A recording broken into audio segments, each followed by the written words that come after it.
Shan Carter is not a good person, and he'll admit that. The Wilmington man, convicted of killing 3 people, sentenced to die for the crime. But tonight, Carter wants another chance, claiming he's innocent of the murder that has him waiting to be executed. WECT's Alex Giles and photojournalist Mark Stebnicki visited Central Prison in Raleigh, talking to Carter from his cell on death row.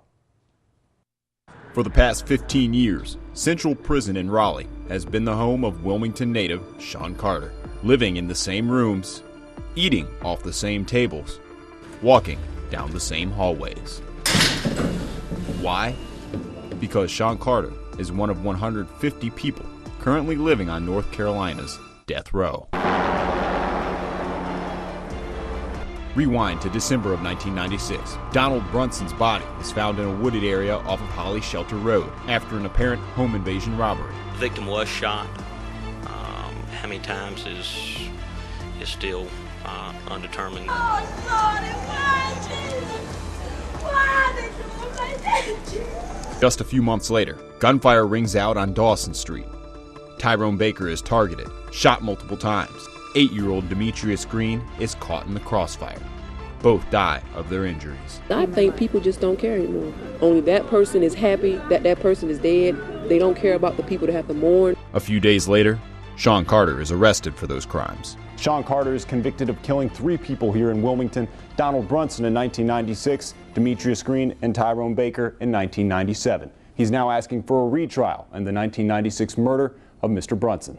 Almost 2 decades since the first murder, filing motion after motion after motion, a 40-year-old Carter now wants to face the judge again, claiming innocence in one of 3 murders. So we decided to hear him out, traveling to Central Prison for an exclusive interview.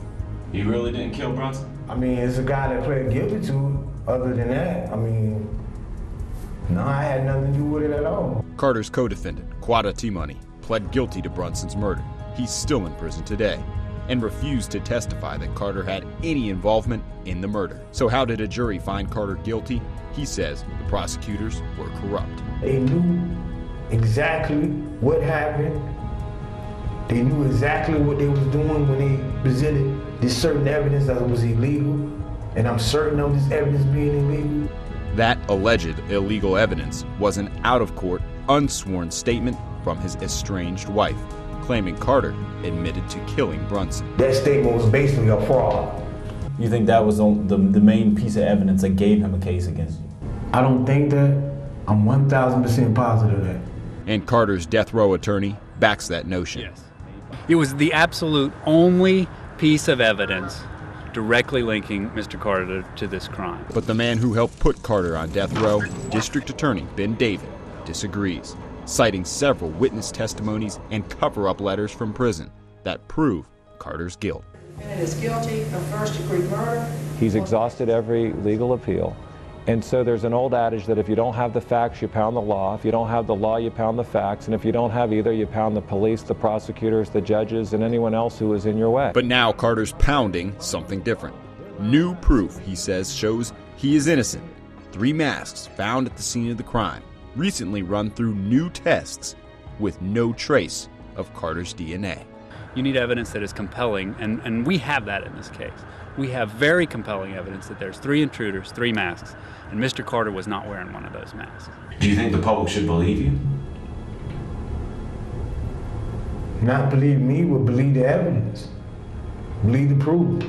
No, I wouldn't expect nobody to believe me. I'm the accused. Don't nobody believes the accused. And that nobody includes Ben David. What he is now alleging is not new evidence to us. And it's something that we're confident that when it's fully reviewed will be upheld once again. Meanwhile, Donald Brunson's family still feels the pains of a loved one lost almost 20 years later. We interviewed them when Carter appeared in New Hanover County in September, asking for a retrial. We remember this like it was last night, and it still bothers us, and that was almost 18 years ago. Tyrone Baker don't get to wake up and see another day. Donald Brunson don't get to wake up and see another day. We can't wake up and see their faces anymore. We have to go and put flowers on their grave and look at a tombstone if we want to see them. So no, Shan Carter does not deserve to live another day. And the district attorney is committed to making that a reality. This is about 3 lives that were taken. He had his day in court, and the jury spoke, and the truth is killing him. Carter admits to firing the shots that killed 2 people, but not Donald Brunson. Regardless, he says if he could go back, his life would be different. Do you feel any remorse involved in that incident? If you could go back, would you have done anything differently?